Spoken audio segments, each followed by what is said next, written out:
Hey all of you out there in Eorzea, welcome to She Heals, I Tank, your weekly Final Fantasy XIV podcast. Today is Friday, July 26th, and this is episode 179 of the Shit Podcast.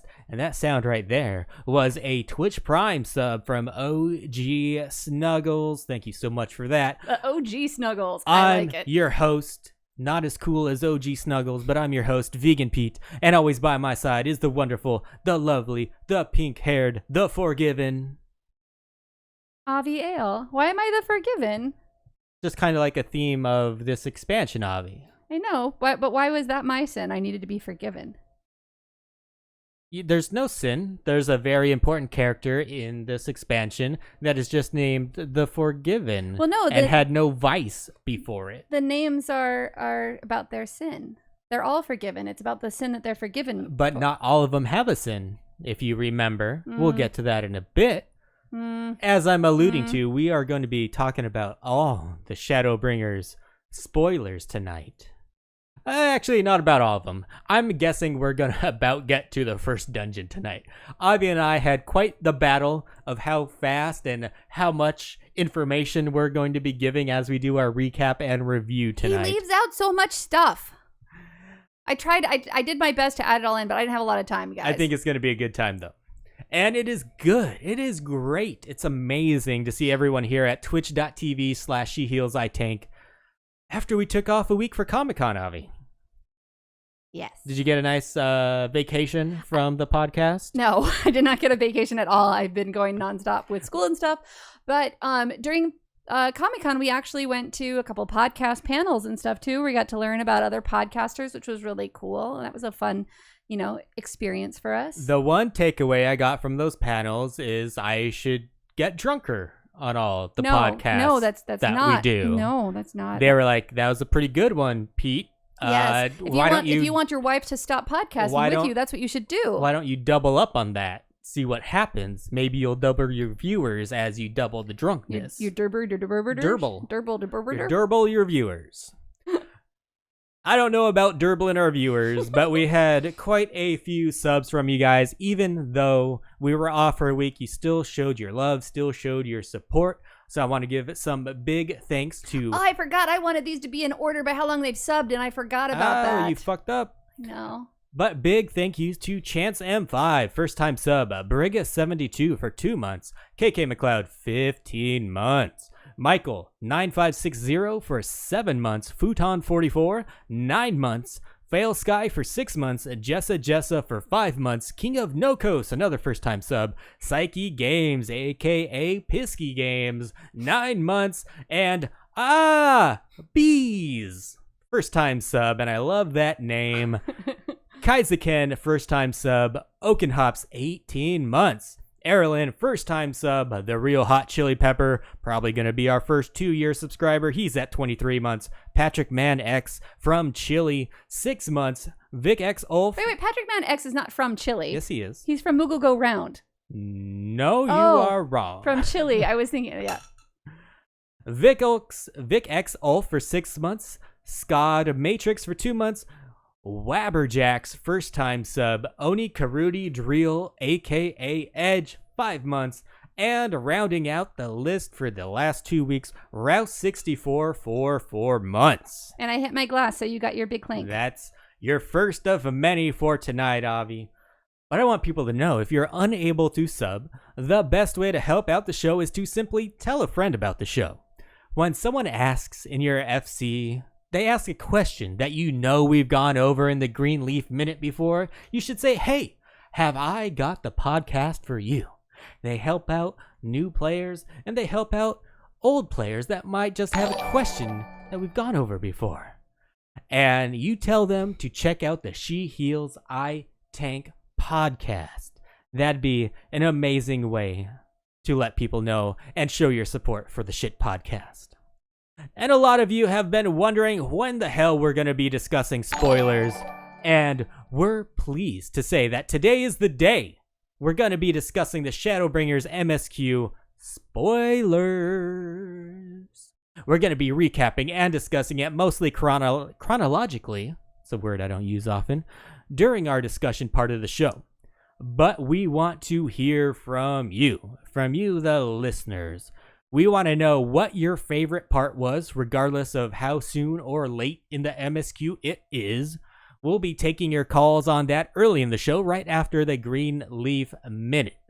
So, be sure to join our Discord and hop into the On Deck voice channel, and we'll bring you into live on air so you can let us know what your favorite part of the MSQ was, and go ahead and give us a number rating as well. Out of 100, what is your rating for Shadowbringers? I thought you meant like give us a rating, and so I was like, no, don't do that. give us a rating as well, between 4 and 5. It's a lot of decimals in between there.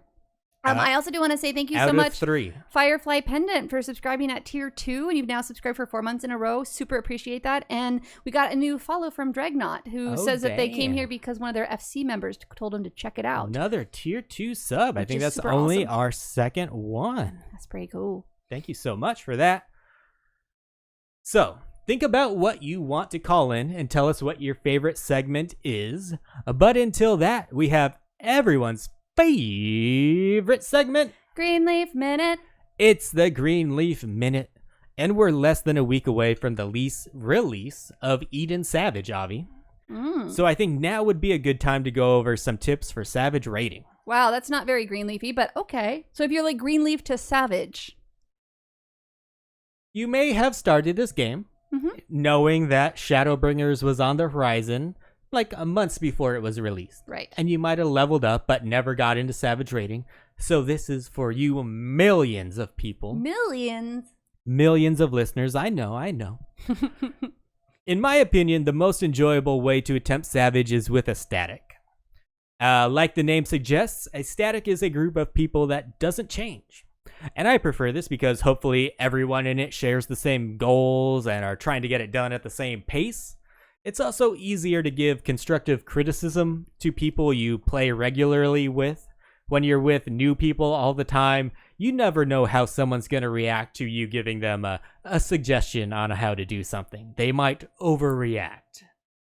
But not everyone's schedule allows them to join a static and will need to use the party finder to challenge Savage. So my suggestion for that is to start or join a link shell for people you meet in the various groups you'll be joining. If there's someone that you end up meshing really well with, invite them to your link shell, and whenever you're looking to join Savage for that day, just ask that link shell if anyone is interested in joining with you. The more often you group with people, the more often they're going to want to group with you again, and it's nice to have a link shell where everyone's available to do shit like that. Makes sense. Now for some tips when you're in Savage. When you're just starting to learn a fight, most groups won't use their most expensive food, but you should have a cheap food that you can be eating so you get at least a little bit of a bonus while you're doing some content. It helps with the progression, it makes the progression go faster, and it's not going to cost you an arm and a leg. So you eat popcorn while you're learning and save the fillet for when you're ready to do it. Of course. Once you manage to make it to the enrage of a fight, though, I find that's a good time to start eating your best food, your most expensive food, food that gives you the biggest stat buff. Yeah, I was going to say, so when you're talking about these different foods and like the expensiveness or the goodness, I guess, of the food, the quality of the food, it's about the stats granted by the food, which will be relevant for your particular class. Actually, Pete, I think that would be a good Greenleaf segment to do sometime, is to talk about which stats for food are better for the different classes. Yeah, we can do that. And I will say, right now, I'm using all the old food I have from the last raid tier, Shashuka. I'm using that for my extreme primals because it's not going to be the best food available, obviously. It's delicious, though. But I have a bunch of them, so I might as well use them, right? Or give them to your wife. I'd rather give them to my girlfriend. So yeah, and another tip is you should know how your DPS is when you're doing Savage raiding. So if you play on PC, you should look up how to use and install ACT, which stands for Advanced Combat Tracker, and YouTube has some good guides for this. If you don't play on PC, you want to make a friend that does play on PC, so they can tell you what your DPS is. Yes. And I am having problems with my ACT, so I need to reinstall it, which honestly it is a bit of a pain to install, but there are instructions on YouTube and stuff to help you get it set up. So I've got to find the time or just make my husband do it because he's nice to me. What? I know, No right? one has ever said I'm nice to you. Except me. Yeah. I think I'm amazing to you. I think I give you more than you deserve, if I'm being honest. You bitch. Cut you. Well, that is the Greenleaf Minute. And now we get, so this is all, that was all of your favorite segment. But now we get to Avi's favorite segment, which is, it's the tweet of the week. It's the tweet of the week. I love it so much. And in case some of you just joined and didn't hear the sound effect that we just played. Why every time? It's the tweet of the week. It's you know, the it's like tweet of the week. It's losing the annoyingness when you play it so often. I'm just saying, it's less annoying when I hear it so often because it's like I'm getting numb to it. So it's like shock therapy? Yeah, I'm like getting like, all right. It's the tweet of the week. I'm more just like annoyed at you than at that. I'm like, all right, this is just. It makes no difference to me if you're annoyed at me or the sound effect. But I feel just like, the fact that it you're makes it a lower annoyed. quality podcast. Like I feel like it's not funny because it's not annoying. It's just you playing an annoying sound for everybody else. Chili thinks it's hilarious. Chili laughs at everything. He's super nice. Chili's my favorite. I know. You're leaving me for Chili. I know. We don't have a tweet of the week this week. I just wanted to play the sound effect. What is that? I'm just joking, Avi. I was like, you got one right there. This one comes from Polly is me. And he writes, at She Heals I Tank, catching up over the last few podcasts. The venom I felt for Scholar changes was strong. Avi summed it up very coherently and passionately. Pete's recent drinking episode, and he drops 3 crying laughing faces on us. Sideways laughing crying faces. Never have I wanted so much to eat popcorn and listen to a podcast. Yeah, I wish I was a listener for that episode too. I bet you do.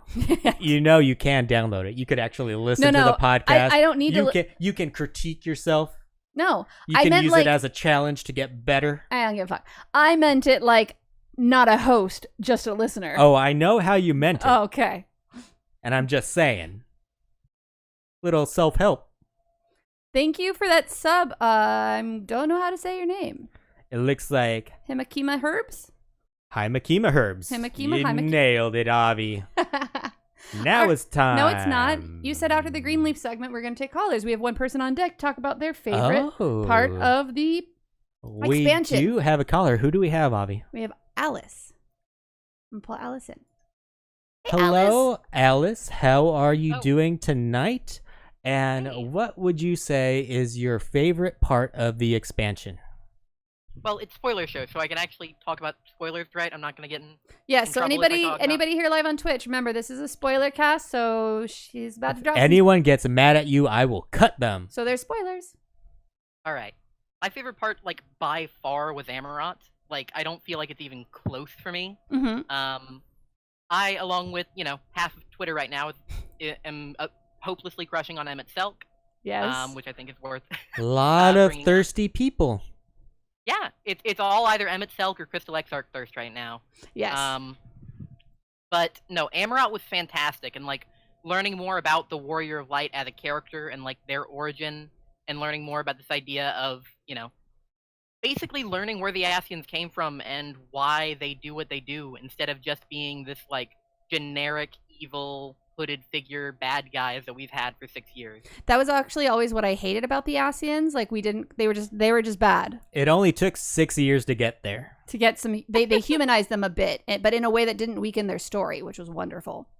Yeah, we learn like, hey, they aren't just being evil for the sake of being evil. They aren't just trying to rejoin to kill everyone.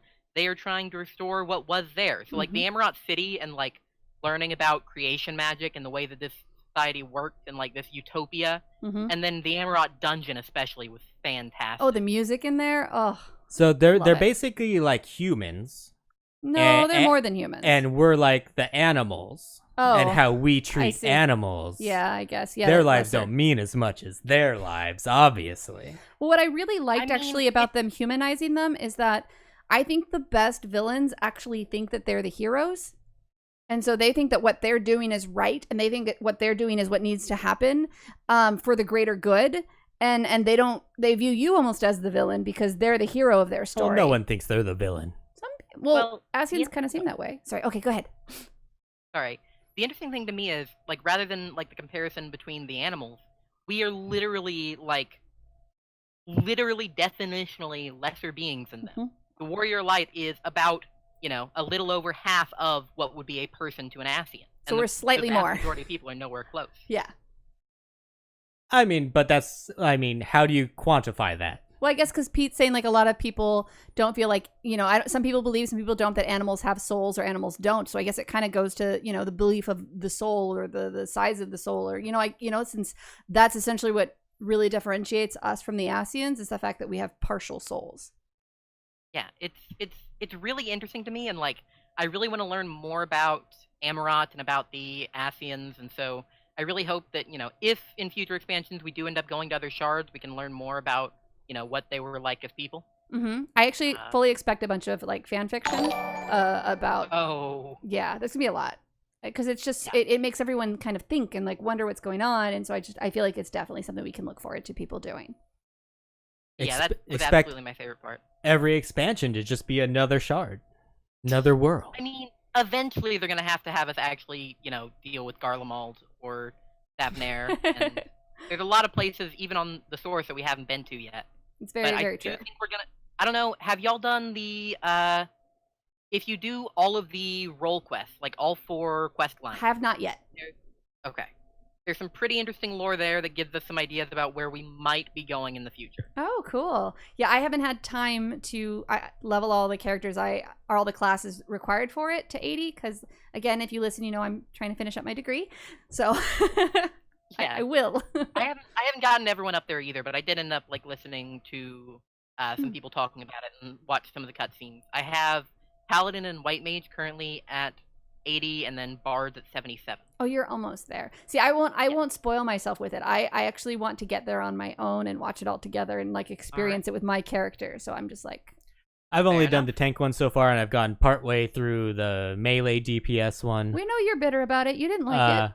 But yeah, I have to say, if you end up leveling a healer, the healer is apparently the best of the 4. Honestly, that's the one I wanted to do, and I didn't realize that I had to be leveling that class, so I switched to a healer and accepted that one, and I started it because I was like, he's a freaking drunk dwarf. I want to do his, and then I was like, fuck, I'm leveling dancer. I can't do this one until I level my healer. Look at that. They threw the healers a bone. You guys don't get a new job to play, but you get a semi-decent quest to do. That's like throwing us a good chicken wing.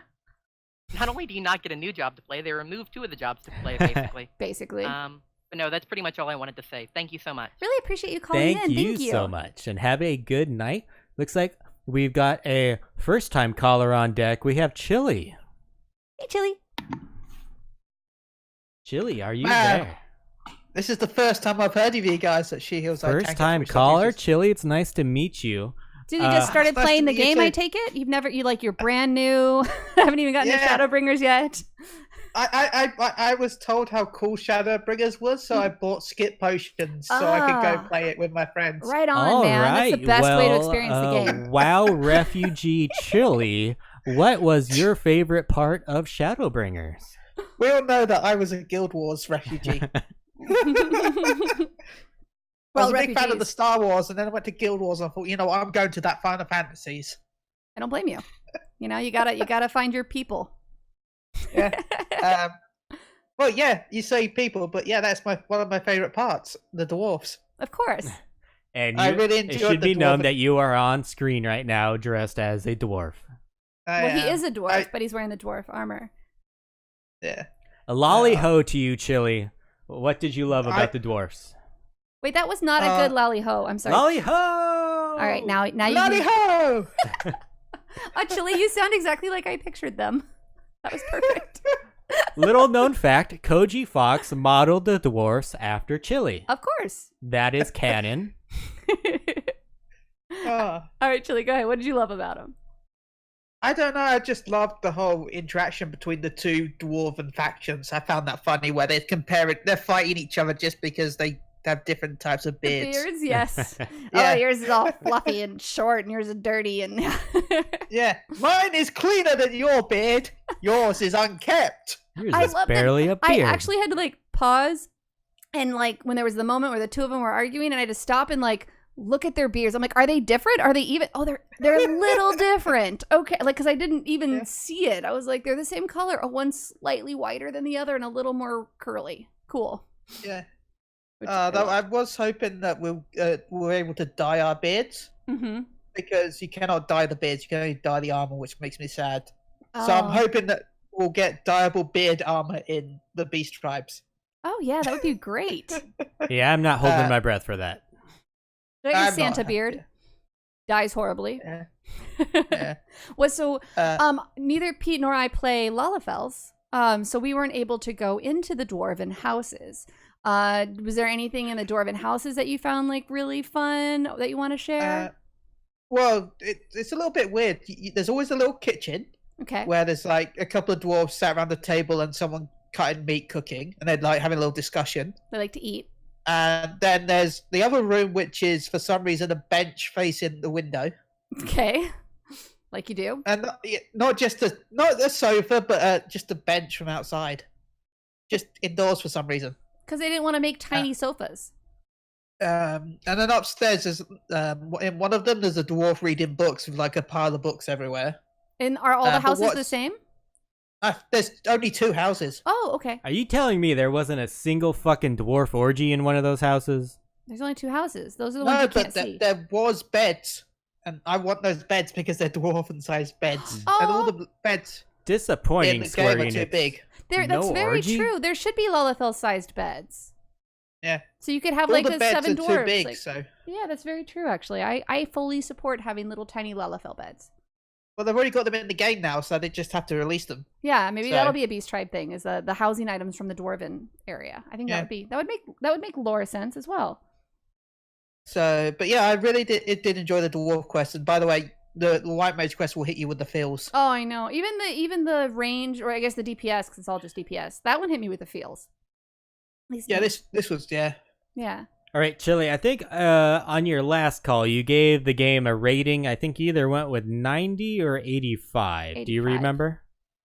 I think I gave it 85. You did, yeah. Now, I don't know if you had played your whole way through. Do you keep the same rating, or now that you've played all the way through, have you changed your rating? Because of the raid, I'm gonna stick with it because really, for me, I wasn't too impressed by the second floor. Mm. And the third and fourth were okay, but they make me worry about the future, tiers. Whether Mhm. they're just going to reuse too many of the old. Are we talking about Edenol? Yes. Right. I'm worried that they might reuse too many primals on future tiers. Mm. So I We'll get see. that, but they I think were that's so a valid concern. they were so reworked. It was kind of cool to like how it was they've cool always. that were reworked, but at the same time, I You don't don't like it. want a whole raid tier of just Well, like it two. kind of plays into how they've always done this kind of stuff because it's always been like nostalgia based things based on other Final Fantasy games, and so now it's nostalgia based off of this Final Fantasy game. But they've got so many other Final Fantasy games they could still be nostalgia But about. But See- not all of us have played those games, Yeah, Chili. Pete and I actually both liked because I played the other ones, but I liked not all of them, and I liked the nostalgia and the fact that the story was tied into this game and it was your character's memories, true. and I liked that the lore part of it, I guess, the story part of it. I enjoyed how bad we were at remembering those fights. Oh yeah, that was the best. That was the best part though. You know. We're like, fuck, this was important at the time, but I don't remember anything about that.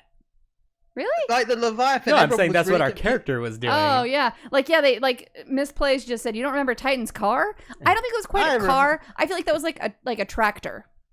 Well, as someone said in my raid group at the time, it was an ATV, an all-time vehicle. Yep, I agree with you or them fully. But yeah, Leviathan, I kind of understand why it has 2 heads Mm-hmm. because You in had the to attack fight, the leg or the tail leg. in the fight, the tail would spit at you and the head would spit at you, so you just probably got confused and thought the So tail wait, was just if the another tail head. was spitting at you, was that pee? Because at a snake, like the butt part is kind of like pointed the same direction as the end of the tail. So like, this is hard hitting conversation about Final Fantasy 14 here, guys. So it's like, is it peeing on you and then spitting on you? Well, let me ask you this, Avi. Let me ask you this. Have you ever seen a snake come? No, but we had a pet snake growing up, and I have seen them poop, and I know like where that little bit is, and yeah. I mean, I guess that's why sometimes you can get terror. Yeah, you're like, oh my god, it's in my mouth! It's in my mouth! It's a move called facial. Okay. All right, so Chili is sticking with his 85. And the dwarves. I love that that's your favorite. Misplays, who was Alice that called earlier, wrote in chat that she would rate it a 92 out of 100. So that's an A. Chili has a B. All right, Chili, I have a question. Because I know you're rating it based off of like your PlayStation reviews kind of thing and against other games. If you were rating only Final Fantasy 14 expansions, how would you rate this one? 95. I think she...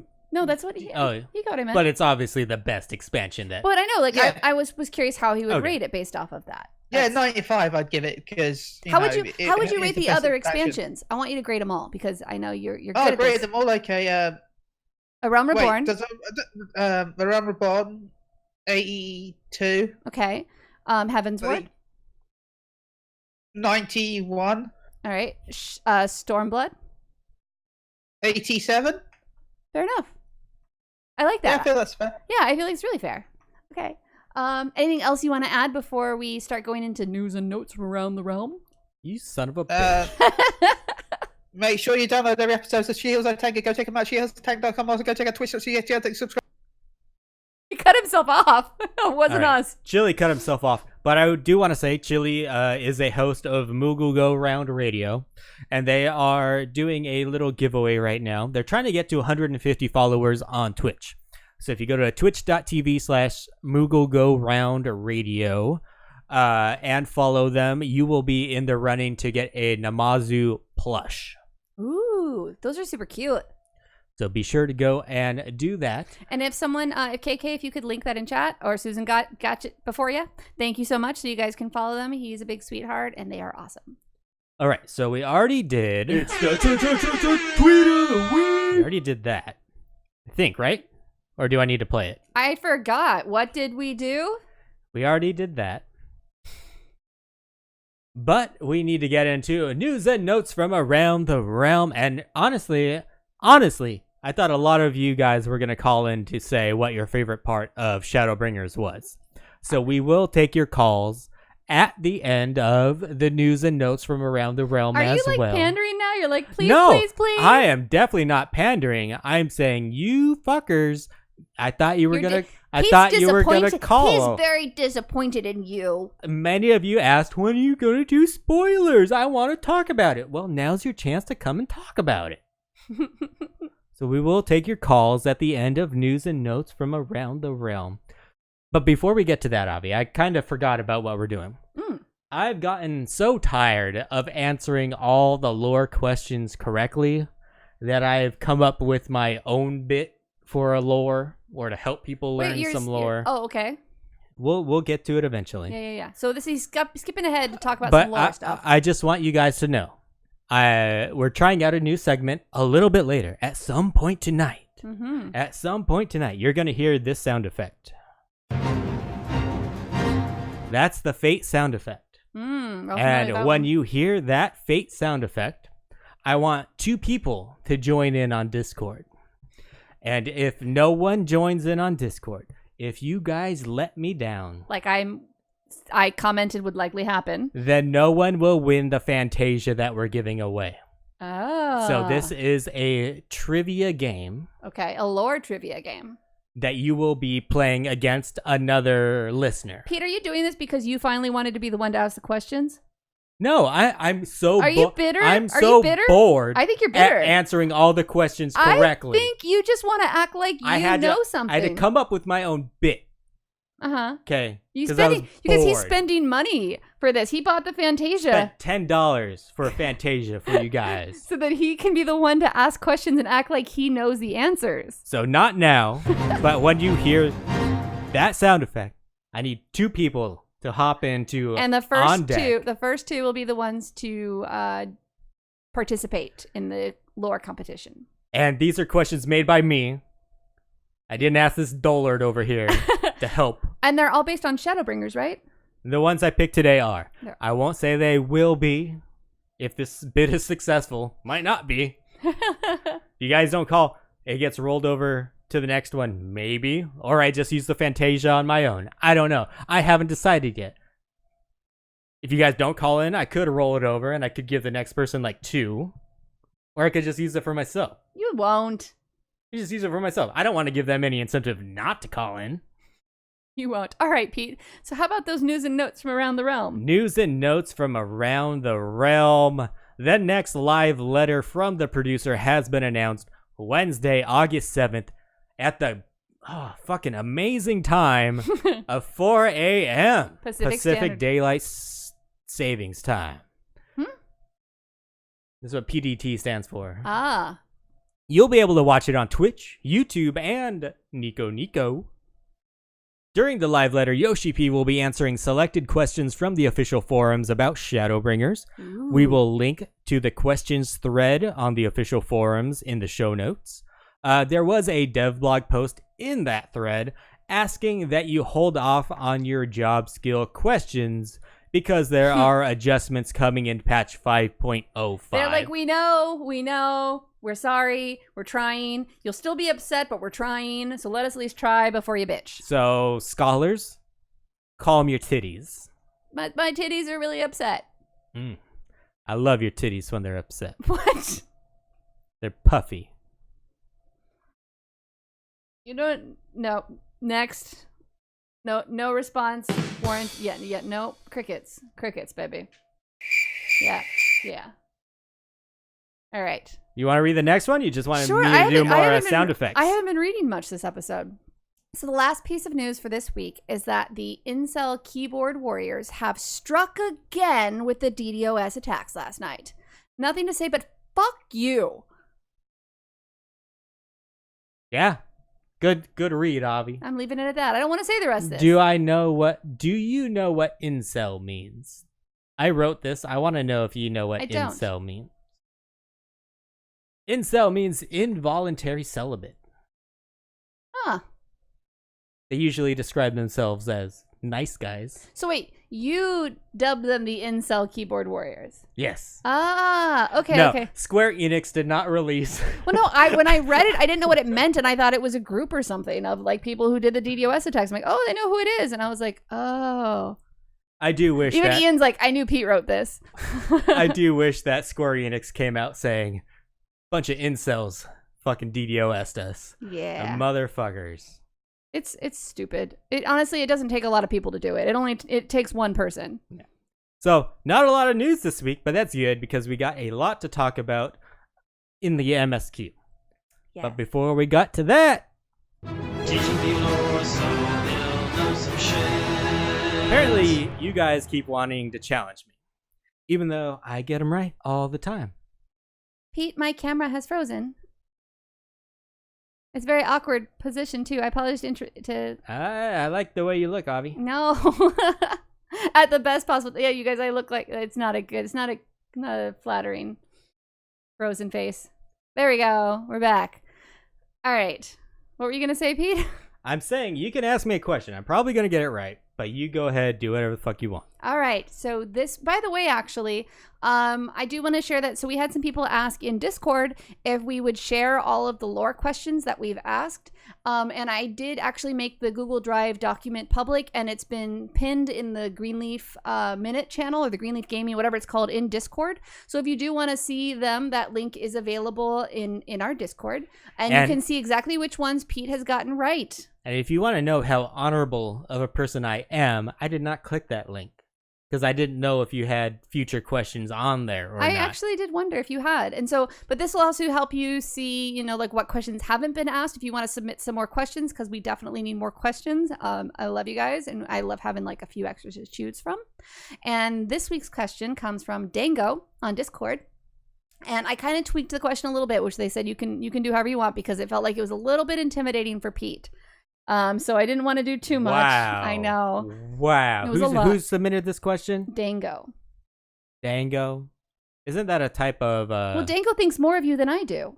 Isn't Dango a type of mochi? It's a treat on a stick. Maki? It's a treat on a stick. Mochi? Okay.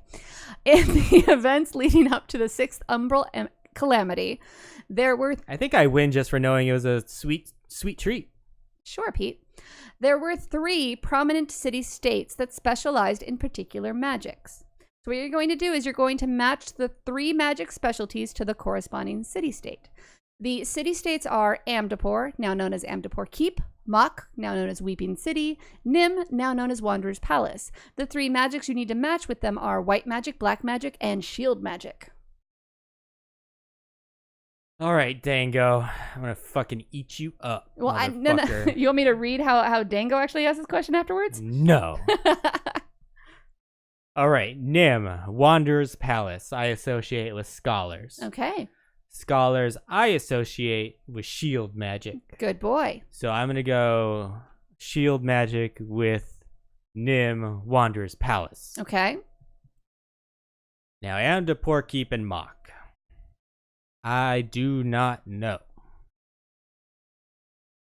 I think Mok sounds like macaque. Weeping City. Macaque rhymes with big black cock. I'm going with B. And B is Amdapor black Keep. magic. Amdapor Keep. I'm going with white. So I'm going to A, B, C. Amdapor A, Mok B, Nim C. No one else can see those letters, so you're saying that just for me. And you actually got that right. Boom, motherfucker.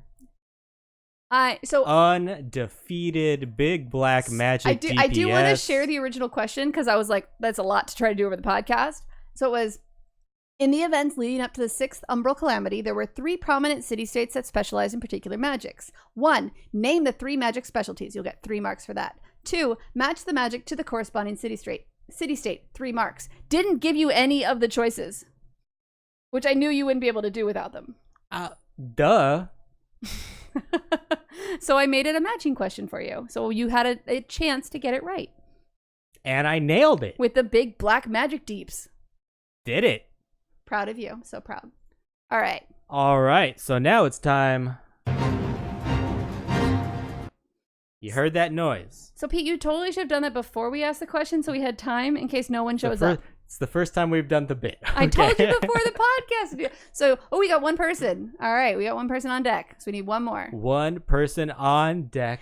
So Pete was talking about this segment, and I was like, you should have contacted people in advance and then had 2 people ready to go. No, because then people will. Okay, there's 2 in there. He's so proud of himself right now. People would have accused me of setting the tables or whatever, stacking the deck. Yeah, of the 3 people who wanted in. Hey, Damien, and hey, KK. Well, hello. Hey. Okay, I heard KK first, and I think it was Damien after that. I'm turning you up, Damien. Okay. So the way this is going to work, this is going to be a lore competition between the both of you, and you're playing for a Fantasia. So I'm going to ask a question, and I want you to yell out your name if you know it. You can yell out your name at any part in the question. If you don't have to yell it very loud. Yeah, if you yell out your name before I finish the question, I'm going to stop. I'm not going to finish the question. So you can yell out your name before I finish, but I'm not going to continue the question. You guys understand? Yep, got it. Mm-hmm. And then I'm going to say who got it right. That's what I get to play. You help me on realizing who got it first, okay? Well. Nope. And we have 5 questions, so whoever gets the most out of these 5 questions. All right. And they are all, like we said before, based on Shadowbringers. Okay. First question for Damien and MacLeod. There is a race that looks to be the first's equivalent of the Source's kobolds. What is that race called? Google frantically. I try not to cheat. They look like the kobolds in the first. I was like, I know exactly what they look like when Pete asked me this. They live in Amarang. I don't remember what they're called. Oh God. Go ahead and Google. Who can Google it faster? Oh, Morton. Yes, I'm gonna give it to Damien. What is your name? That's Damien. Say your name, bitch. No. Okay, what did you call them? Mord. Mord? Pete. Yes. Yeah, it's close. It's Yeah. Mord. Even KK's like It is yes. the Mord. That It's is the Mords, correct. Yes. So that's one for Damien. I would have guessed that, but Next, Sure, you would have, but you question. didn't. Just kidding. the area leading into Yulemore is called Gateland. What is the name of the gate? Do, do, Ooh. do, do, do, do. Oh, good. Pete got some music. nope, not a clue. Google fast. Yeah, I don't remember either. Oh God. All right, no. Do you guys give up? There's an 5, 80s song that kind of sounds like it. 3, Talking about an appendage. 2, 1. Ironically, the name of that gate is called Open Arms. Well, All right. That's a joke. Right? Next question. What is the area in the Crystarium called where you can pick up the facets of crafting and gathering quests? McLeod, MacLeod, what is your answer? crystalline mean. That is correct. We are tied, and you guys have 2 questions. to Tied go. 1-1. So, Pete, what happens if they both get each one of these right? Oh, yeah. What about Then a tie? I will ask them to guess what my playtime is, and then I will do /playtime. Oh, and who's closest? I like that. I actually really like Sounds that. fair. Yeah. Okay, next question is, what is the name of the food that the leader of Yulemore fed to the people living in shacks MacLeod. out? MacLeod. That is the meal. That is correct. Yep. 2-1. Okay, next question. For the win or for the tie? Is everyone ready? Very ready. What is the name of the Hunt clan in the first that you get your hunt marks Damien. from? Damien. Go ahead. Nutsy. That is correct. Clan Nutsy. Whoop, whoop. We do have a tie. 2-2. Good job. Well, I have to say, Pete, by the way, these questions are good because you did a nice mixture of difficult ones, impossible ones, and fun ones that people know. Okay, Avi, I'm pick proud of you. one person at random. Who do you want to give their answer first to how much playtime I have? I'm going to have Damien say it first because I know KK's played a lot. And this is just going to be who's closest. It's not going to be price or rights rules. So wait, Pete, how many years have you been playing the game? You can be over. If you go over, you're not disqualified. It's going to be whoever's closest. So Pete, how long have you been playing the game? Well, we've been podcasting for holy shit, over 3 years. So we've This is probably one of my been days, playing right? 4 or 5 years around. I don't know.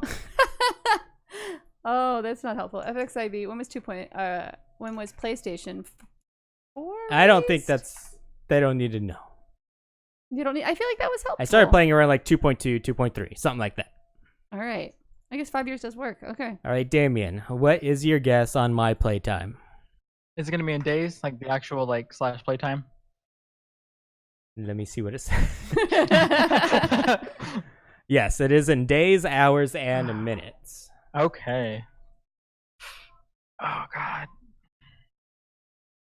63 days, 12 hours, Wait. 4 minutes. I gotta start you over. In 5 years? I don't know. No helping, Avi. All right. Yeah, that's. I'll stick with it. Okay. And MacLeod, what is your guess? 7 days. 7 days. 7 days. KK doesn't want a Fantasia, do you? You just wanted to play. I just want. I don't actually need the Fantasia. I just was here to play for the game. That's wonderful. Aw, that's sweet. Okay, Pete, what's your All right. actual playtime? I will move my game to the top of it so everyone can see it. They can't see it because your picture's over it. Unless No, you hide our I faces. just moved it to the top so people Oh, can I see. see.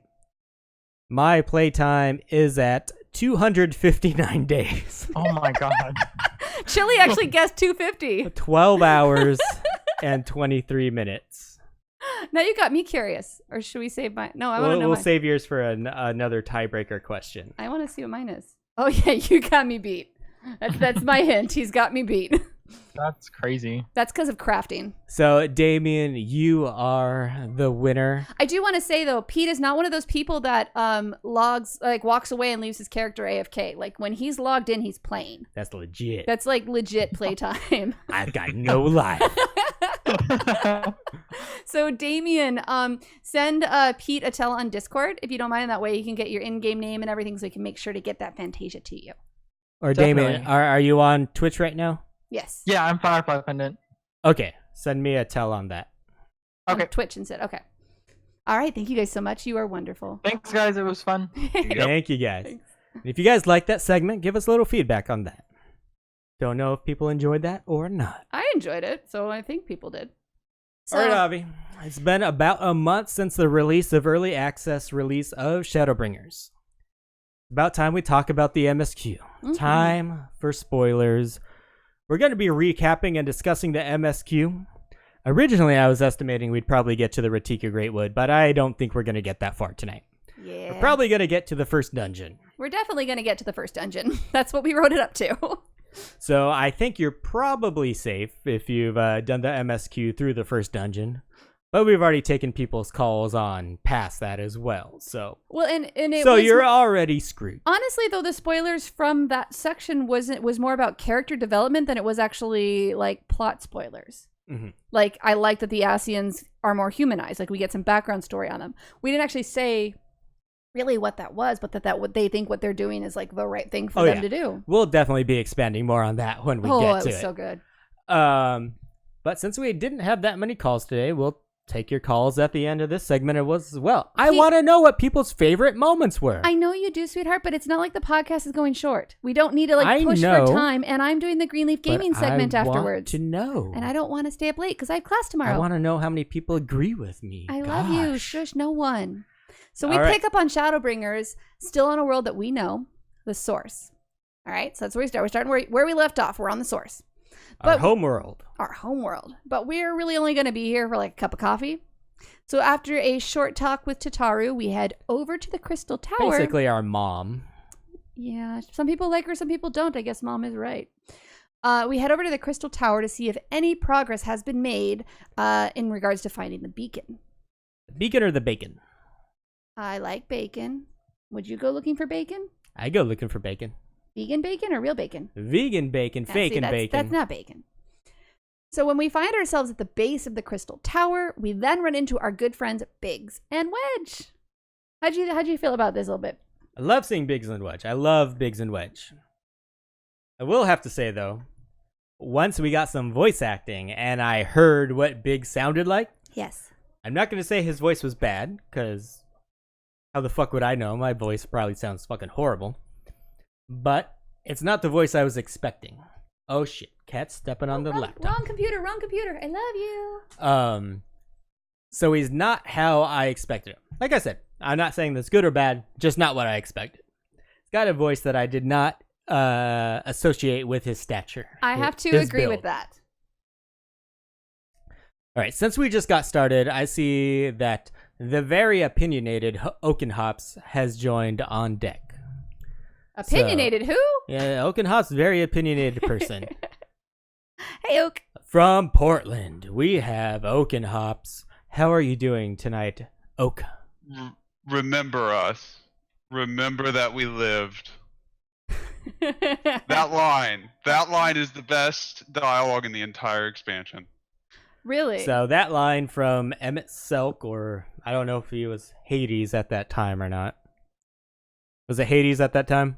No. I think so. Oh, it was technically Emmett the whole time. It was Emmett sort the of. whole time, yeah. I actually didn't love that line. Because... Really? Yes, because I felt like he was our villain, and if we agree to remember him, then he wins, in a way. And I don't want to give him that. I think the worst thing for him is for his people and his world to be forgotten. And I feel like if you truly want to beat him, you say, no, I won't remember you. I won't remember your Wow. people. We haven't talked about this. Mm-mm. I had no idea your opinion on I mean, I like Emmett Selk. Like, I really enjoyed him as a villain, but I feel like me in that role as the Warrior of Light, that is how I would have responded, actually. I mean, it doesn't mean I would have actually forgotten them or him, but I would have told him that, no, you are not important enough for me to remember. I want you to be forgotten because the atrocities that you committed, everything you did is so wrong that I believe you should not go down in history. He can be forgiven because he saved our favorite cat girl. His redeeming quality. That's why we extend that courtesy to him. I'm really- more like a fuck off to your face, Emmett. I'm not like to me that's a battle of wills and stuff at that point. He's just like Tyson slaughtering chickens.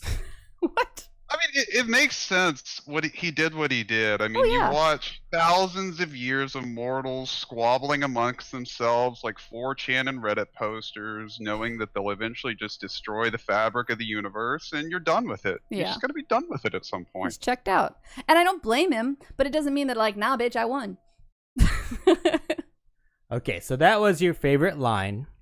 What do you give this expansion out of 100? I mean, story and aesthetically, it gets like a 95, I'd say. Combat, maybe like an 80. Just needs a little bit more innovation, but it's playing pretty smooth.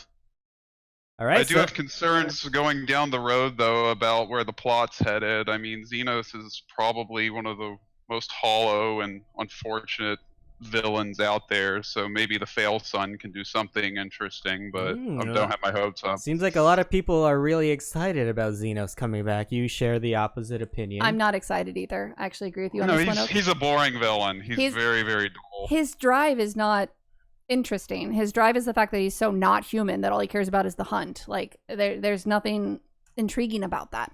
I know there's too a lot much of anime Xenos. as a child. Way too much anime as a There's child. a lot of Xenos thirst out there. So any Xenos stands out there Actually, that a want to lot call of up. people in chat are saying nope.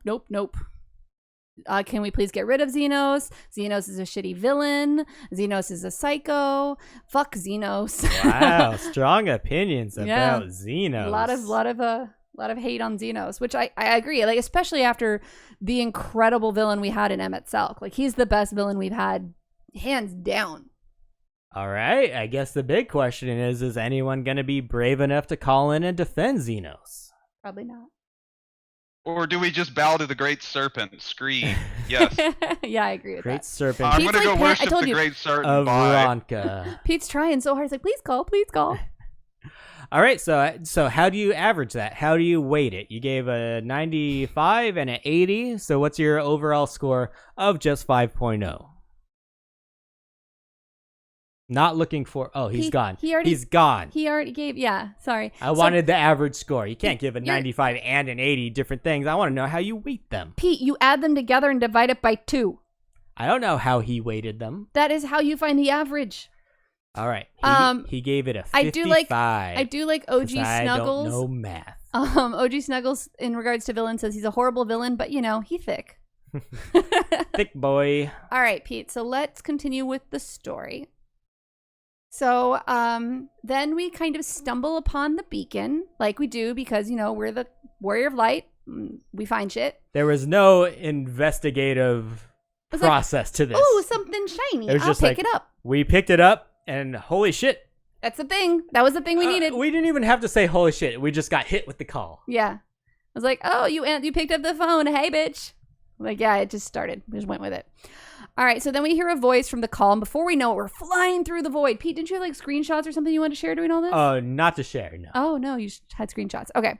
Just showed them to you. We're flying through the void and seeing people's faces in shiny diamond comets. And from a point of view that's likely not the Warrior of Lights, we see a human figure covered in shadows and are presented with the Oracle of Light, who states, your time has not yet come.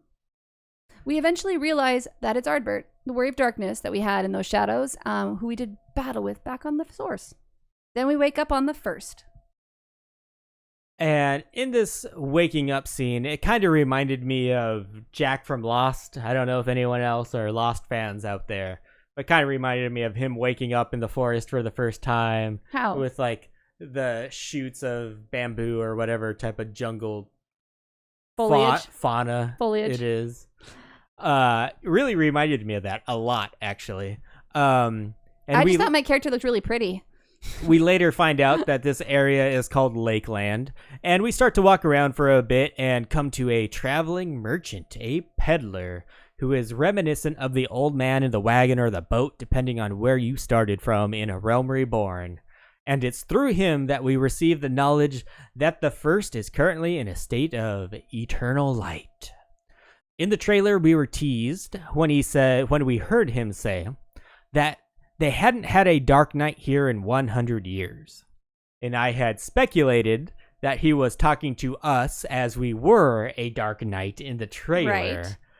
Right. But he was actually just being very literal, as in they have not had a dark, as in a black night, as in the opposite of day. Okay. Because they are constantly filled with light. Right. So there's just no darkness in the First. And the merchant suggests that we head to the Crystarium, which is a city that was built next to the base of the Crystal Tower of the First. So not our Crystal Tower, but another Crystal Tower, or I guess could be our Crystal Tower. I'm not sure. We occasionally get some narration from Ardbert. As my opinion, all of this narration isn't of substance. All right. I honestly don't really remember what he was saying at this point. Which kind of unintentionally backs up my nothing of substance. But this is when we get the title screen for Shadowbringers. So now we are officially in Shadowbringers as we go to the First. So, just outside the Crystarium is a military checkpoint where we meet the first recurring character in Shadowbringers, Lena. Everyone loves her. Don't try to figure out what her accent is because, honestly, you don't know because it changes constantly. I don't know if she's Russian. I don't know if she's freaking German. I don't know, but she's wonderful. So, she does not want to let us pass because she thinks we're lying about who we are because it makes no sense. And at that point, a Sin Eater approaches, and Lena immediately fends it off. And when she's slain the monster, we see a ring on the ground that was incredibly prominent that we saw in the hand of that traveling merchant. Yeah, so a ring that goes on the finger, not like a AoE ring. I never would have thought that. Because you don't get out of the AoE. You just sit in that shit. No, I never would. Okay. Yeah, good. I actually really felt that, like, killing off a character who's not really a main character, but someone who you tied with the beginning of A Realm Reborn was just, like, a wonderful way to set the stage for this expansion. Like, it already hit you in the feels because it's someone you're tied to just because of your nostalgia with the game.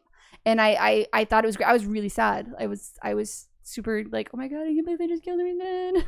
Like, and it was just such a simple, like, he's done. Yeah, and in chat, Broly has a different opinion. He says, I loved Ardbert's narration. It gave an inside perspective of the First. So, okay. So some people liked it. I didn't dislike it. I don't remember it, actually, and I feel really bad. I think I was too excited to, like, I wanted to keep going. I don't know. So after the sad, we are saved with someone we come to know as the Crystal Exarch. Calm down, people. It's all right. I know he's a hottie. He shows up at the checkpoint to tell Lena to let us the fuck through. After exploring the gorgeousness of the Crystarium, we have a private meeting with the Exarch in his ocular, which is essentially his private space inside the Crystal Tower. So during this meeting, we find out that our Scion buddies are indeed on the First. Like, that's confirmed. We also find out that the timeline on the First doesn't match one for one, and time here flows at a very different pace. The Exarch actually tells us that in the space of a single hour in your homeworld, an entire year might pass in the First. And the reverse could also be true. The pace fluctuates without rhyme or reason, and it cannot be predicted. That's actually like a direct quote from the Exarch. So this next little bullet point, Pete actually felt very passionate about this, but he happened to walk away and leave me here to do the podcast by myself. So I'm going to read his comment, but I can't really extend upon it. So he says that the fluctuations part of this confuses him. And he says he could see how time can move faster, but the fact that it also can move slower just seems really odd and confusing. So Pete, why don't you talk about how much you dislike how time fluctuates? Because you left at a part that you wanted to really talk about. Yes. So I read that. My problem with this, I heard you. Okay. isn't that there was the initial, we went over to this new world and time works differently over there. Right. I think they could have left it at that. But then they walk it back and say, well, now time is kind of at an equilibrium. They say, oh, it could also work in the reverse. And I don't think by adding that, it added absolutely anything to the story. Right, but it wasn't something that they put a lot of time in either. It was literally a single conversation. But why? Because it makes you think that they're going to do something with it. If you introduce something, there should be some sort of payoff to it. But That's that just means- like a part of storytelling. It doesn't mean they have to do it now. It could happen later. It could. I'm seriously doubting it. I don't see any reason why they had to add that to it. They could have just said, hey, time works differently. It's faster over here. I think that's what the main point was, to get the point across that our friends, our scions, have been over there for much longer than it feels like they've been away. Right. And by now saying, oh, now the time is even now, it's just kind of a hand wavy, don't think about it too much. But Pete, because I could give a shit if we get back to the first. I feel like you're reading into this story like this game is not an MMO. This game is an MMO, so they have to give like little things that are like, hey, here's this reason for these things happening and the way that the world can continue to be different for all these different characters kind of at the same time. And that's why they kind of throw in these semi-weak argument or just like reasons for things, because of the type of game it is. If it was just like a one-player game and you had this one world and the story was one story and then it ended, yeah, you can tie up all those loose ends and you can make a really strong story in that way. But there are gonna be elements in an MMO like this where they just like, you know what? Just accept it. It's just a fun I get story. that it's different, and I think we give them a lot of leeway with the story as well. I just don't see what adding that adds to the story. I don't feel like every line has to add something to the story. I think it wasn't about adding the But just story. cut that line then, if it doesn't add anything to the story. But it might later. You don't know. But I don't think it will, because I think it can be just fine if okay, spoiler alert, at the end of the expansion, we still can't get our Scion friends back to the source.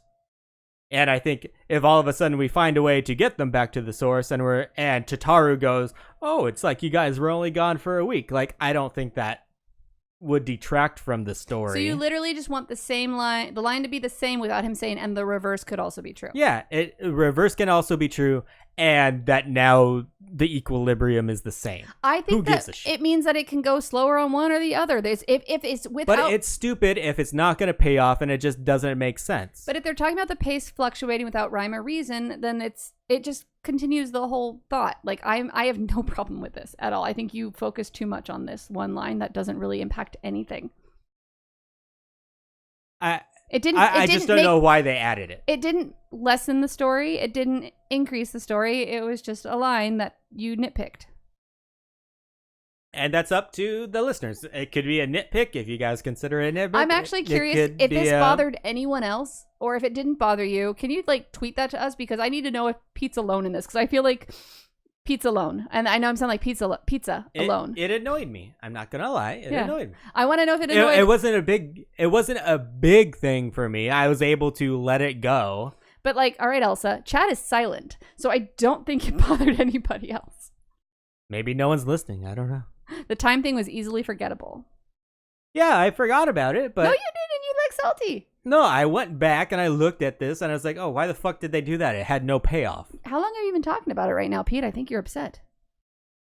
You're the one that is provoking me. Stop trying to trigger me, Avi. So the Exarch walks the whole thing back by saying, we seem to be entering a period of near equivalence, and thus for the moment you need not overly concern yourself with the passage of time. You say I'm triggering you, Pete? You literally wouldn't stop talking about this while I was trying to add stuff to the outline, and now you're and there's 2 sections that you bulleted to talk about. Go ahead, talk about this next one. I don't even know where the fuck you are right now. I'm at the top of page 5. The second bullet. It's weird. It's weird. Yeah, it's weird. I mean, what have I not said that I've already said? Like, it's weird to tell us about how time can be funky and then say it's the same now and we shouldn't worry about it. Also, how the fuck does he keep track of how the time differential is? Like, what is this Exarch doing? Like, is he constantly checking in. What is he doing? So OG Snuggle says wibbly wobbly timey wimey. Totally forget. Broly says This is why I can't fucking get down with what the fuck you watch. Mechanical Screwdriver motherfucker. Oh, honey. Doctor Who. Broly says they could have been less convoluted about it, but it doesn't really garnish much attention. Oak says it's a reasonable literary device that opens up possibilities in the alternative world. Bullshit. And To Learn says, I just took it as a throwaway thing that explains everything well enough, which is no, it's like, don't think about it too hard or else you're gonna fucking annoy yourself. Oak says you're a simple man that likes his linear, simple time. I want shit to make sense. And the whole thing was like, well, then why do you play Final Fantasy? If you do this, like, you're gonna delete yourself from existence. And then at the end, it's like, well, you made such an impact, you didn't delete yourself from existence. It's like, nothing fucking tracks with this shit. Just don't think about it and you'll be much happier. You should just like life. You should not don't think about your problems. You'll be much happier. You should not watch sci-fi or fantasy anything because you cannot sit back and enjoy it. All right. So next, we find I like the Lost finale though. You're just trying to get people pissed off. Next, we find out that Y'shtola and Urion J have been here on the first for 3 winters, and Thancred has been here for 5. Alphino and Alice have been here for almost a year, even though they were the most recent ones that succumbed to the call. Speaking of the call, the Exarch didn't actually mean to summon our friends. He was just trying to get us, but didn't have his aim quite right. Motherfucker had bad aim. And although they look like they have corporeal bodies, they are merely spirits that one can see and touch. So he grabbed all of us so he can travel between the first and the source. But since he only grabbed the Scion's souls, they are stuck in the first where we wholly came over. So Chili actually wrote for the second time. It's mainly so that gatherers have the same time for all their thingies to gather. They could have just added that without adding the second line of everything. Okay, so moving on. He tells us that Urion J saw the future when he traveled between realms. He saw the first and the source rejoining. That rejoining caused the 8th umbral calamity and killed pretty much all of us. Among the masses he saw die, he witnessed you die. Because of that, the Scions have been working on a way to stave off the calamity, basically save all our lives. Do you not want to read any of this? Spoiler alert, he's a fucking liar. He's always, he's always keeping his secrets. All right, read the next piece, Pete. Currently, on the first, everlasting light blocks the night sky. 100 years ago, the power of light became so overwhelming that a flood of light nearly destroyed everyone and everything. The Oracle of Light, Minfilia, stopped the flood. However, from the remaining light emerges enemies known as Sin Eaters. They're scary. They exist only to wipe out the remaining life on the planet by consuming the aether of its people and, in some cases, converting them into Sin Eaters. I just realized that I read the paragraph that you wrote and I made you read the paragraph that I wrote. So the Crystal Exarch believes that in order to save the first, Light Wardens need to be killed. Light Wardens control the Sin Eaters in a given area. However, when a Light Warden is killed, they transfer all of their power to the closest being, and that entity then becomes the next Light Warden. The Exarch believes that you, as the Warrior of Light, are the only one able to disperse the light that comes from killing a Light Warden, which will in turn restore the balance between light and dark on the first. And the Exarch acknowledges that we don't totally trust him right now, but he said he'll help us find our friends so we can confirm everything with them.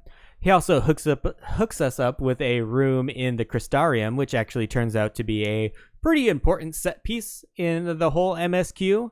Go take a rest. And it's time for us to take a rest. Go take a rest. You look tired. Go take a rest. A little bit later, we will get into why our room at the Crystarium is important. So once you've caught up on everything with the Exarch and the Crystarium, you get to pick who you want to see first. You can either go to Amarang to see Alice or Calucia to see Alphino. This was to prevent one zone from getting completely crushed from the initial release crowd, which I thought was pretty clever, and it was kind of nice to make you feel like you had more of a choice.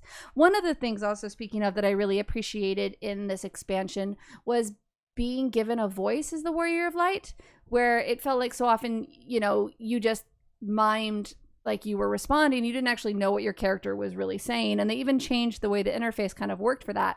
And I actually really enjoyed that. I felt like my choices in the dialogue actually impacted things. I really liked it. And Chili saying, I think everyone picked the same one anyway. Alice, right? I picked Alice. I believe you picked Alphino just because I picked Alice. Yeah, you told. I would have picked Alice. And I kind of just want to refer to Alphino as Alice's brother, just because I really don't like Alphino. I don't want to say his name. I feel like they've acknowledged that people don't really like Alphino, and they've kind of played off of the Alphino and Alice brother-sister dynamic, where she kind of teases him and picks on him more, which makes him more likable, because before he came across as kind of pompous. So I think it's really fun the way that they've kind of adjusted that dynamic to make him a more enjoyable character. I will say that Alice's brother has gotten better, but I still don't enjoy him. And even though I picked Alice first, I think it makes more sense storytelling-wise to start in Calusia, where Alice's brother is. So let's head to Calusia, where we find Alice's brother. We locate a small town with a bar and hang out there, based on a tip that Alice's brother will be around soon. And sure enough, he walks through the door. He confirms with us that he's been here much longer than it feels like he's been away, confirming the Exarch's words. He also agrees with the Exarch's goal to prevent the 8th Umbral calamity. I actually thought it was really funny that when we were talking to Alphino sitting in the bar, if you look closely, Alphino's sitting on the same stool we are, but his feet are like a foot off the ground. And I just thought that was really cute and kind of clever. Like, the way he's sitting on that stool seems like he should be much shorter when he's actually standing up. Yeah, he looked tiny against us. Yeah. And he does give us some new information that the catalyst for the calamity was a formless and deadly weapon employed by the Garlean Empire. We, of course, think this is the Black Rose, which Alphino and Gaius found evidence of back in Stormblood. Alphino also tells us of a city called Yulmore, and in this area, it is pretty much the capital city and where we are headed off to do some investigating. There it is. Leading into Yulmore, we find Gate Town, which is the shanty village where many disparate people hoping to be chosen to live in Yulmore reside. It's here where we observe a couple of women dressed essentially as jesters who are named Red and Blue Jongleur. It seemed French. Jongleur, I don't know. Who are sent by the Yulmorian leaders to go into Gate Town so that they can pick out people that might fulfill the city's needs. They also then hand out food known as meal, which we learned about in Pete's lore. And the residents freak out about it. It's incredibly delicious. Yeah, freak out like they're crazy excited they're about it. Addicted to it. And so it's kind of what keeps people around. Even if they're not picked, they get a chance at this meal. So at this point, we're not really sure what it is, but we're definitely skeptical because of how freaked out these people are for it. So as the Yulmorans are walking away, the red jester stops and turns back to look at us, and she gives us a little smirk. This doesn't ever really pay off, but it does. It's like a little look behind us that she knows something about us, knows we're different. I didn't really know what to think of that smirk. That's how I interpreted it. When it happened, I'm like, I really just did not know. I didn't know if she somehow knew us and we were going to find out something how she knew us or what, but it never really paid off. We did have an eventual encounter with them, but other than that, there was no reason for her to turn around and give us any sort of smirk or smile. Right. Upon seeing this, Alphino goes into further details about Yulmore, which is known as the city of final pleasures. The noble and the wealthy who survived the flood gather here to live out the rest of their days in decadent abandon. Alphino had been working on a plan as a pearl merchant to gain access to Yulmore, but he gives away this plan to let a desperate Miqo'te take his place. My theory on this is he just wanted to smash that Miqo'te. I don't know if anyone else felt that as well. Not even a little bit. Not even a little bit. No. Alphino was just thirsty, and he's like, I don't give a shit. I don't know how I'm going to get back to the source. I just want to smash. I did not. I mean, literally, he was letting the Miqo'te go into a town that he didn't have access to. That cat boy D. I mean, if you want the D, don't you say, hey, if we smash, I'll give you my access? No, he's playing the long game. Ah. Later, we find a man on the beach who had washed ashore after being tossed over the side of Yulmore. It's kind of high up, because he had outlived his usefulness. Not necessarily that he outlived his usefulness, but more that the people he was employed by in Yulmore didn't appreciate his work. Right. He's an artist. The artist offers up his used paintbrush so that we can make an attempt to pretend to be an artist, or actually Alphino be his artist, and we be Alphino's assistant, not buying it, to gain access to Yulmore. And shockingly, this is successful. Yeah, I don't know. I just felt like the story of I can't work without my assistant, with how desperate all those people were to get into Yulmore, would be something people would try to do all the time. And I feel like they'd have been like, yeah, artist boy, you can come in. Assistant, if you don't actually bring any worth to the table, we don't want you. And that was what was weak about that to me, is people would try to sneak in any way they can, and that was just a weak, oh no, I can't work without my assistant. And then when we're in there, it's like, oh, she's just gonna go explore. Cool. And what? I will say, like, when the red and blue jongleurs were looking for what I think it was a culinarian to begin with, and then later on an artist, there was no test to get into the city. You look like you can cook. It was just like, yeah, we'll let you in, and we'll probably throw you overboard later if you suck. If you're lying, then all right. I thought it was hilarious because I was playing my I've changed to Avira, and her glamour looked fucking fabulous. Like, she looked really good, and she's like all just like cut up and awesome. And then he's like little Alphino in his shanty ass gear at the time, and I'm like, I'm the assistant? Fuck you, I'm the artist. Like I said, I'm not buying Alice's brother being the high-class artist. We should have done that shit. Yes, I agree. But it did play out with some really fun interactions between him. And this is where you actually finally see the larger Mikote, one female character. The trailer made it seem like this whole Yulmore was going to be filled with like the various builds of characters, so we get some representation of different body types in the game, and I was so excited and so for this, and we get one fucking cat girl who's doesn't look like every other one. I felt cheated. I really did. Yeah, there wasn't much variety like we were expecting from the trailer. We basically got her, and I guess you could expand it to, we'll talk about him in a minute, but Vothri. So yeah, we head toward Yulmore with the Jester Chicks, the red and blue jongulars, and even past the open arms gate of Gate Town, the city of Yulmore is surrounded by even more shanties of the desperate. This one's a little bit, they've been there longer than the others. And even once inside, we can't just walk wherever we want.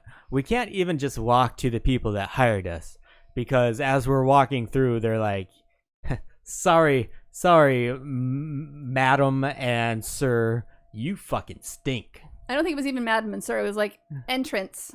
Yeah. Newbies. It's like, you need to get in the shower. Yes, and put this perfume on. Rinse the fuck up. Literally, put on the perfume. It was part of the quest to interact with the shower and then put the perfume on. I actually really enjoyed this part. I thought it was funny. Even though it's kind of stupid. It was funny because it's like, we've been trekking along this whole fucking journey, fighting mobs. We're fucking dirty and stinky, and it's about time we got a fucking shower. And it was kind of like, okay.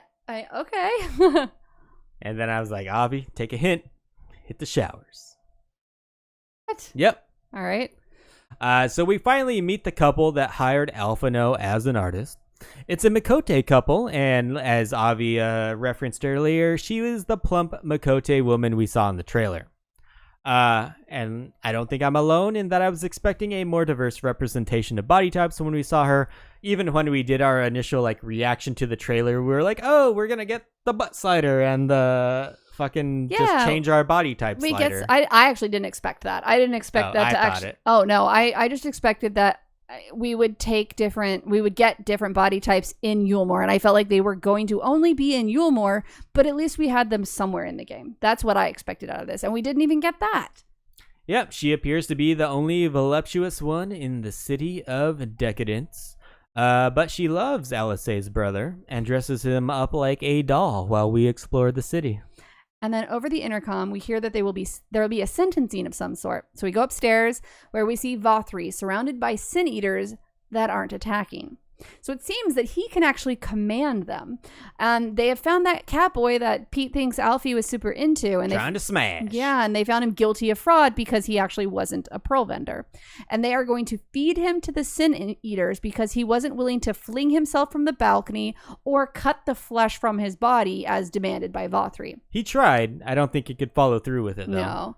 Alphino questions the workings of Yulmoran society directly to Vothri. Like, honestly, I mean, I get Alphino's response to this, but you are literally in Vothri's world with sin eaters surrounding you, and you're like, bitch, this is wrong. You should not be doing it. This is why I can't believe how fucked up your whole society is. Honestly, we shouldn't have gotten out of there alive. Even better, he did a fucking I'm rubber, you're glue. Yeah. He's like, look in the mirror. Yeah, like you're the worst. None of that would have been okay. Like, that situation was like, okay, I get that that's his character, but in this situation, we are the minority and we would have been dead, or the Warrior of Light would have had to basically kill all these innocents to get the fuck out of there. But I don't know, by yourself, you could have killed all those sin eaters around you. Like, if it's going, by the story, like you're here and you do it by yourself.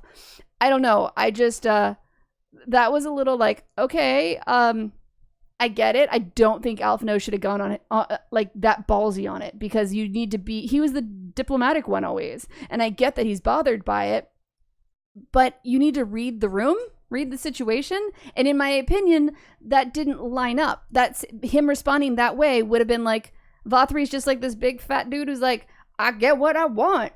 And he's like, and I want you dead. Like, the way he got out of that just seemed to be a little like, okay. Yeah, it probably wasn't the most diplomatic response. And this scene in general, like a lot of the Yulmoran citizens were up there as well. Mm-hmm. And they were definitely on the side of Vothri. Everyone was. I thought this definitely like kind of reflected how a situation can be where you have a basically fascist leader, but as long as it's okay for you, yep, you're willing to let a lot of things slide. Yeah, a lot of bad things slide. Yeah. Just because it's okay for you and you're comfortable. I really did enjoy the interaction with Vothri and the Sin Eaters when he's like that, because he's just so pompous, and he just the voice actor and everything just did it so incredibly well. And at this point, we're legitimately confused why he's able to sit here with these Sin Eaters. We don't know why he is able to yet. We just know that they listen to him. That's kind of how all he says, they listen to me. It's fine. So yeah, that's kind of how we get out of there. I don't remember the exact reason that we were going to bring something back or something happened. I apologize. I mean, we were basically getting kicked out, so... Well, no, but we talked our way in that, like, basically validated our life and why we should stay alive. They wouldn't just let us leave. There was a reason we were going to do something. No, we left, and he's like, did that motherfucker just insult me? And then he started doing his epic fucking tantrum, which his little legs can't support his body, and just like banging on the floor with his arms. He was very toddler-esque with his fits. And like, even though apparently there's a big Yulmoran army, we don't see it too often. Yes. And at this point, no one's there to apprehend us. We just walk the fuck out. I know. The lady that we're working for, the lady and the husband that we're working for, like you said, she likes us a lot, or she likes Alphino a lot. Alphino. Is like, well, you can just put on this disguise and come back anytime you want. She's actually really, really nice. She just kind of goes with the flow, though. She's not necessarily the most intelligent lady. I'm not sure what purpose this part served, but Alphino did draw a portrait of her and her husband. Right. And drew it appropriately. She's realistically on the plumper side.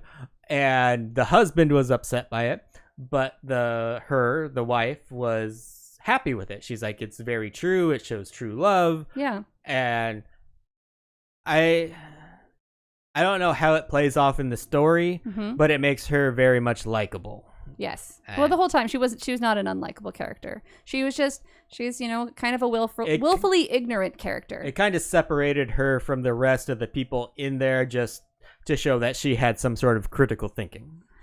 Right, about herself though. Yeah. It's a very, which also says, I guess, that people whose beliefs you disagree with can also still be nice people. Because I think a lot of people there would have been like, oh, how dare you paint me in this light? Like, this is how I should be painted. But, like, as much of an argument as you're making for her, I still am like, but she was okay with that world. Yeah. So it's not redeeming. It's literally like a sliver of she's slightly better, but she's not actually. Yeah, she's a little bit different. Also, I wanted to kind of point out, and I know a lot of people make the Mitch McConnell references to Vothri. He reminded me of Trump. Like a well-spoken Trump? Like the whiny fits that he would throw. I mean, you guys know we talk politics, everyone. But like, I honestly, like, very shortly into it, saw it was kind of like how Vothri viewed himself. And then how he tried to run the world, and then the fits he would kind of throw, like, it just very much felt like Trump to me, and it was very strange to interpret it that way. I didn't really talk about that with other people. I mentioned it, I think, to one person in a dungeon that I was with, and she was like, "Oh my god, I fully see this." Well, at least he was capable of running a city. Right. And it was that high-pitched creep that entered into his voice and broad adjectives for things. Yeah, Oak's like expanding upon what I said. You guys are very, very bad. Like, it was just not, he wasn't an intelligent guy, but he thought he was really incredible and amazing. And then he obviously, in the end, sees himself as innocence, and which is a spoiler, but you don't really know what that means. And so, yeah, it just... It was blessed by a Asian. Anyways, so the whole point of, us doing this is we go through the story and then we can kind of expand upon the parts that we have opinions on. So moving on from Yulemore, we go to the zone of Amarang, and which is where we are looking for Alisay. We know Alisay is in this zone. Right. So in Amarang, the first town we get to is Mordsuk. And the first trivia question I had was, what were the first kobolds called? The Mords. Right. And Suk means city, so it's the Mord city, which is inhabited by... Actually, a Suk is a market. I'm pretty sure it said city was Suk. Well, I'm just telling you from being a Middle Eastern linguist who also lived in the Middle East that the Suk is a market. Well, they told me it was a city. Okay. So it's inhabited by what are the first version of the kobolds called the Mords. This is where the standard MMO quests start, where you have to help out a new group of people in order to get information to gain their trust.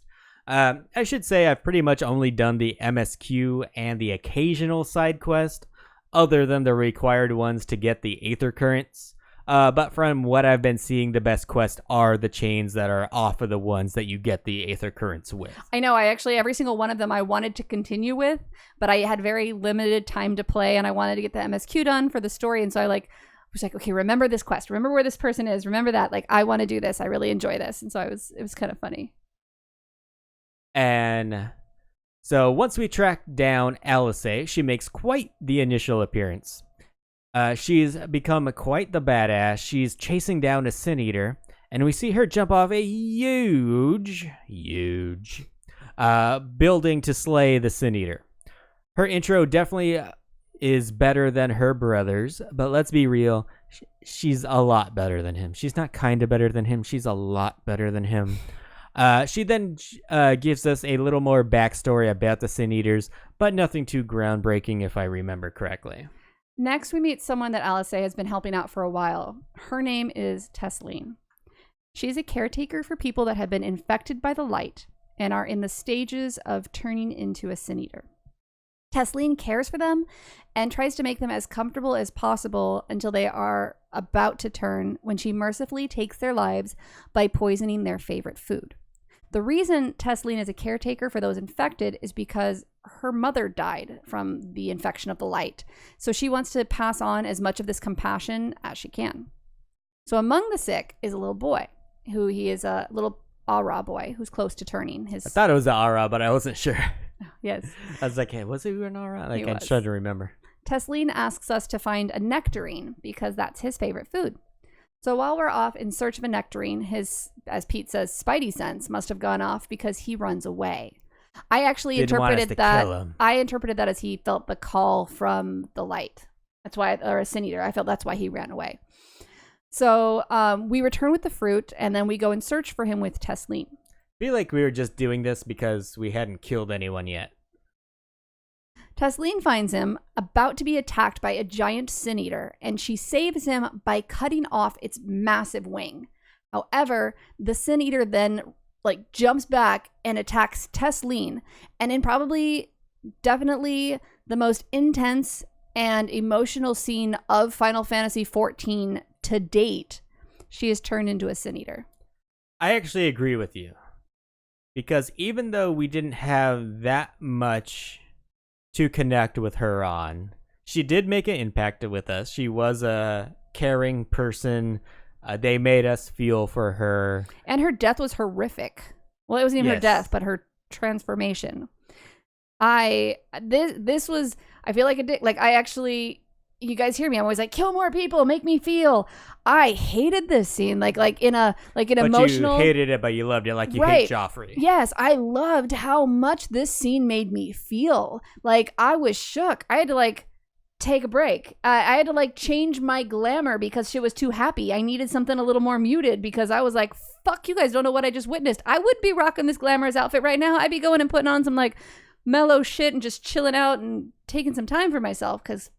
Fuck. And I have to say, I liked that when we met the old man at the beginning, and later we found out that he got eaten by a sin eater, we found his ring, and then shortly after that, we have this scene with Tesleen. I'm like, holy shit, this expansion actually has stakes. Mm-hmm. People might die. And not just die and disappear, but die in a horrific, nasty way where they lose everything about themselves. But I have to say, what happened after this? No one bid it. What do you mean? No one died after this point. Oh, I'm not. I felt they were setting us up that this is an expansion where people could die, and I think they had plenty of chances to. People that we got a little more connected to. I'm not going to go into complaining about things that didn't happen in the story while we're talking about this scene, because I think this scene was so incredible that I don't want to lessen it by talking about what didn't happen later. Okay. I felt like they actually brought in a little bit of Japanese horror movies into this style. I haven't watched enough to know. You've seen The Ring. I mean, that's kind of that style with the girl climbing out of the TV. Just the distortion of the face and just the way it all happened. It felt like I was watching a horror scene.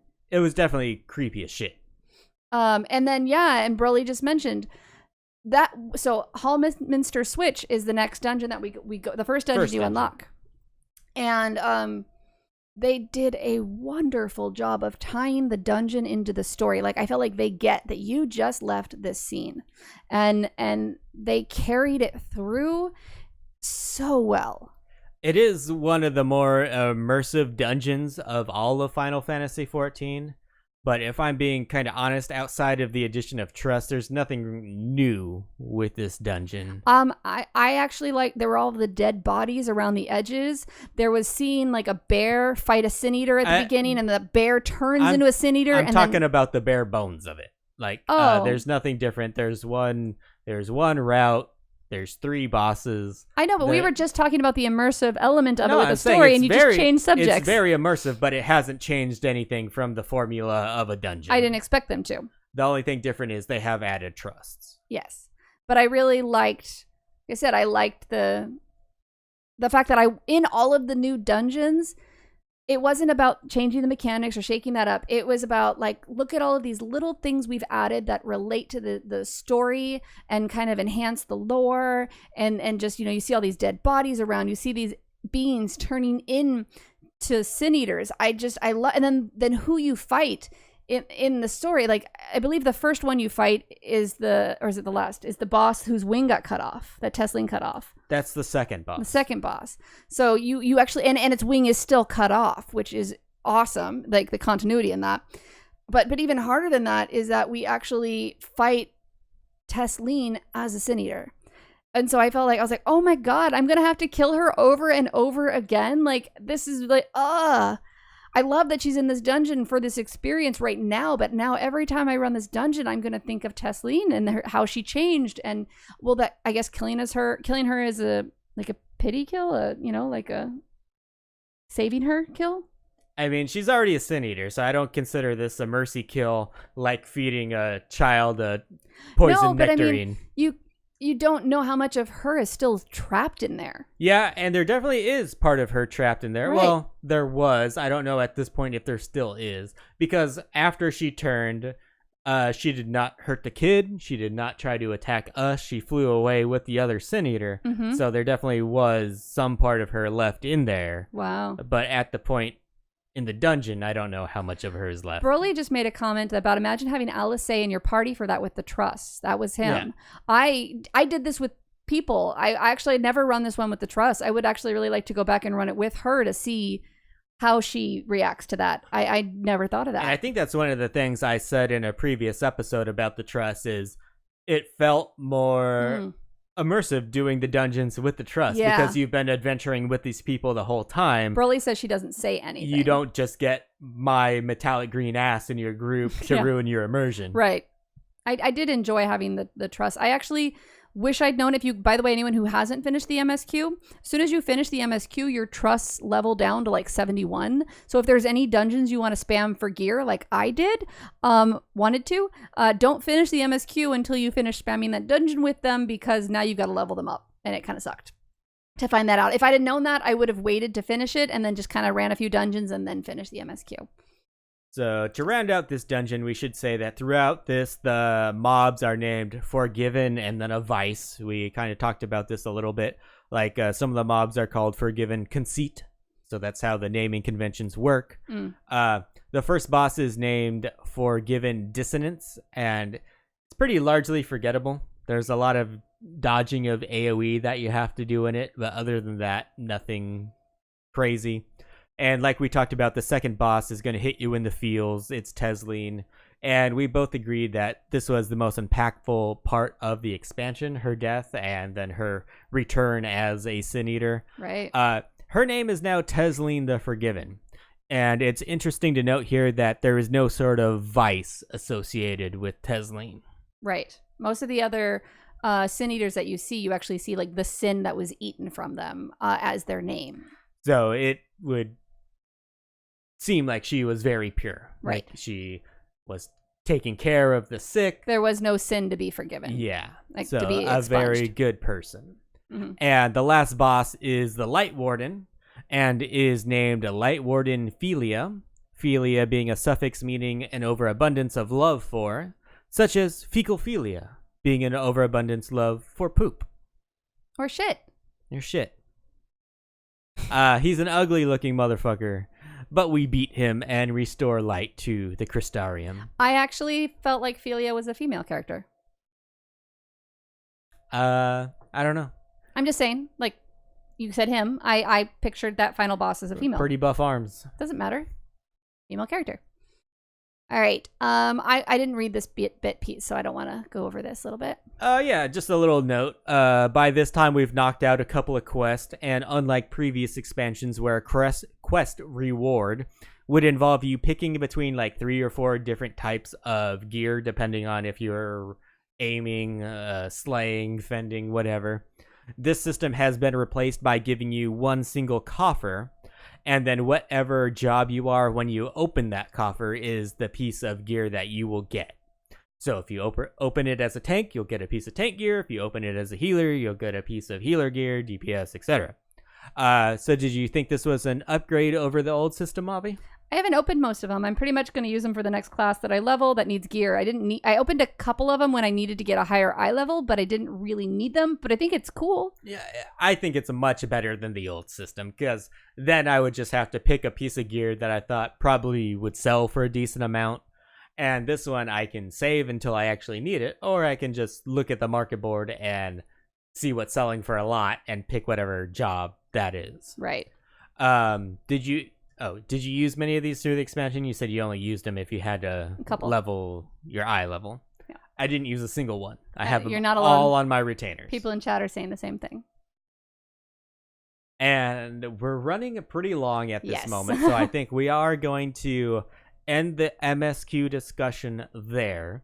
But we will be continuing this in the coming weeks, of course. Very important part where we find out why getting a room at the Crystarium is important, we get a little visit from Ardbert. Now it's time for Community Roundup, partner. So this week's Community Roundup is more of a where not to go. And yes, by talking about it, we are giving them press, we're giving them attention, but we're going to talk about this once and never again.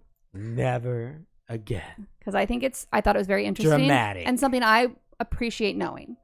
So this Community Roundup comes to you from our private eye and detective sleuth, KKMacleod. He messaged me that he's been playing detective over the past month in order to discover whether or not the Moogle Post has righted itself over the previous Old Bear controversy. If you're unfamiliar with what happened, you can Google it. We won't talk about it. So, the old Moogle Post site had looked like it was fading away with little to no updates, and clever KK figured that Shadowbringers would bring about a good indication of its activity. Turns out that they have tried to rebrand themselves as Eorzean HQ and have even put out a magazine issue this past month. They have claimed that all former Moogle Post people are no longer associated with the magazine, and on the surface, it seemed like they were deserving of redemption. But that's where the good news ends. After digging a bit deeper, KK found that their current editor-in-chief is still complicit with the whole issue. Old Bear is still an active member of their Discord, and Reddit even considered removing the ban, only to conclude that nothing has really changed at the Moogle Post. So the FFXIV subreddit continues. Ban, not banned. In conclusion, even though the Moogle Post, also known as Eorzea HQ, wants to appear as though they have changed and wronged all their rights, the evidence points to the contrary. So do not endorse Eorzea HQ because this rebranding is the same old Moogle Post that it always was. And this is the last time you will hear us talk about either of these publications. And the real Chili Pepper says also Eorzean HQ links to Moogle Post Patreon. Right. So, just now. And so now for a supportive Community Roundup. Big congratulations to Phoenix Down Radio for reaching their 100th episode this Saturday at 9:30 Pacific Standard Time Eastern, 6:30 Pacific. Tomorrow, if you're listening live. Yes. You can follow them on Twitter at PHXDN Radio, or just search Phoenix Down Radio. I think that'll be easier. But congratulations, guys. That's a huge achievement. And they will also be ripping off the spoiler Band-Aid as well this week. Ooh. All right, some listener reaction this week. We have ML Wells, who says, at She Heals I Tank, catching up on the podcast, and I feel unsafe saying this. But I love Scholar right now, especially at 80. It's always been my main. And we don't mean to make you feel unsafe. We know Avi can be very scary and mean. Super intimidating. But that's just her opinion. I actually responded to this tweet. Like, you don't need to respond for me. Oh, I will talk for you. I can tell. I will mansplain. Obviously. I responded, and I think it's wonderful that you're enjoying Scholar, and I haven't gotten it to 80 yet, so I can't comment on how the class plays at that level. We put a moratorium on her salt until she gets it to 80. And I do think from things I've heard is that Scholar would be fun to heal like trials and raids with, but really boring in dungeons. And that's just my interpretation. And it's just not your play style. No, it's not. Just because it doesn't match her play style and she doesn't like it doesn't mean it's not a good job. Exactly. And that's always my issue with changes to a class. It's that it's not how I want to play the class. It's not how I enjoy playing a healer. And Mog Moxie says, at She Heals I Tank, episode 178, premature articulation is when you come to a conclusion and start erupting in statements before you've done all of the story. And then quoted me as saying, read a book. Honestly, if I had had the choice, Mog Moxie's tweet would have been tweet of the week. Because, yes, I think that was wonderful. Premature articulation. I love it. So at Mr. Matt Kuhn says, She Heals I Tank wanted to confirm Avi's analysis on the last podcast. Dark is so much better at 80, but it's horrible at lower levels. Damage mitigation is a must, and it is important to find a rotation that allows you to get free casts of your memory generating abilities. I don't know what memory generating abilities are. I think maybe that was like a autocorrect for like MP generating or something like that. Potentially, yeah. And we have at tlearn597 who says, or is responding to someone who was kind of complaining about spoilers coming out this week. And they wrote, "Are you part of our at She Heals I Tank Discord? We've been trying to keep it spoiler free as much as possible. I won't be able to listen to the next 2 episodes of the podcast because I'm not caught up either, but our community is great. And if you're not a part of it yet, we'd welcome you." Aw, super and sweet. that was just, like you said, a very sweet tweet. And thank you for letting people know about our amazing Discord community. It's amazing because all of you. Yeah. Broly asked me what was my main in Heaven's Ward. Broly, my main in Heaven's Ward was Summoner. I loved Summoner in Heaven's Ward so very much. And then I didn't like it in Shadowbringers, so that's when I went back to Scholar. It was Scholar. It was Bard, Scholar, Summoner, Scholar. So that's my path. And now Dancer. I'm really loving Dancer. All right. So on that note, that is going to be it for this episode. Just a reminder, I am going to be doing a Greenleaf Gaming stream with Hyperpixie Gaming.